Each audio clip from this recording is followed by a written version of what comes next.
Dawn is working on the Advanced Manual Entertaining Speaker. Her long-term goal is to be a full-time public speaker. She has been around children all her life and has a few insights to share with us. Here is Dawn Reed with Kids Say the Darndest Things. Kids Say the Darndest Things, Dawn Reed.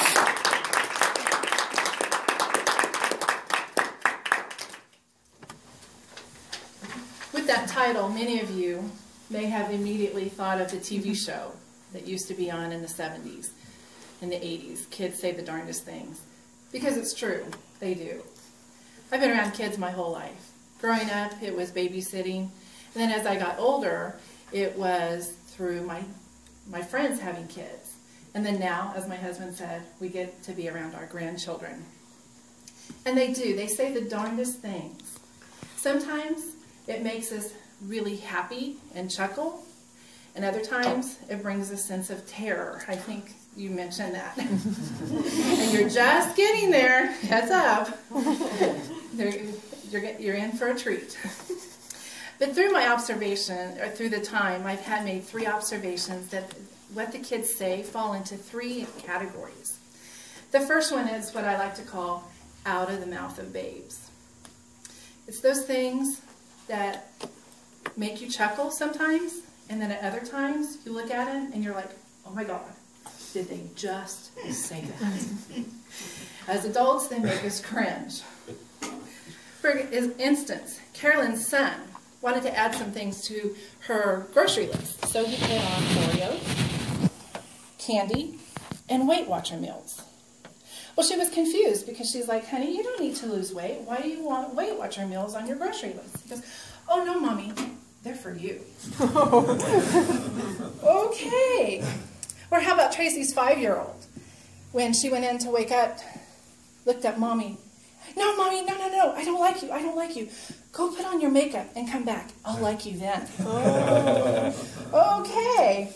Or the little girl that asked her mom, did Elsa freeze you? For those of you that don't know, Elsa is one of the characters in this new movie, Frozen, that's all they hit right now. So the mom said, no, Elsa didn't freeze me. Why do you ask? She goes, because you have white streaks in your hair. Okay, so out of the mouth of babes, you never know what you're going to find. And then there are those things that just make us laugh. We had an incident last night that just made us laugh. We're all sitting in the living room and our grandson comes in. And my husband goes, Hudson, come here, give me a hug. And Hudson picks up his DS and he goes, no, Grandpa, no time for hugs, I must play. Whoa. It's like, okay, but it made us laugh because of the way he said it. It was kind of funny. And then one of the other incidents with our grandson is I was listening to him in his playroom one day, and he was telling his toys all these kind of stories, and then he started singing the Band-Aid jingle. Now, how many of you just started singing the Band-Aid jingle in your head? I'm stuck on me. The Band-Aid stuck on me. It made me chuckle. I thought it was funny. You know, he's sitting in there. He's a 3-year-old. I'm like, I didn't even know they were still playing that jingle. And then this one kid went to his parents and he goes, I am trying to be nice, but it's just not working. I think as adults we can kind of relate to that times. There's times when we say, you know, we want to be nice, but it's just not working. Or how about the kid that went to his mom and goes, Mom, can I have a new mommy? You say no, way too much. You never know how they're going to look at things. But the one thing that I think is most important to remember, and it's the last category, is that kids say things that let us know they truly are listening and they are watching. Mm-hmm.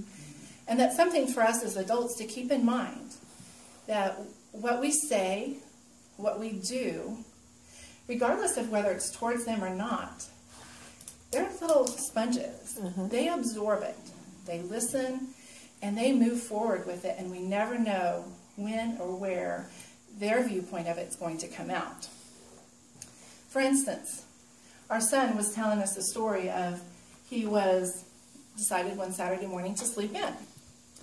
So he was laying in bed, and our grandson, 3-year-old, came and goes, Daddy, what are you doing? I said, well, I'm going to sleep in this morning. He goes, okay, well, just remember, no playing with toys and no talking.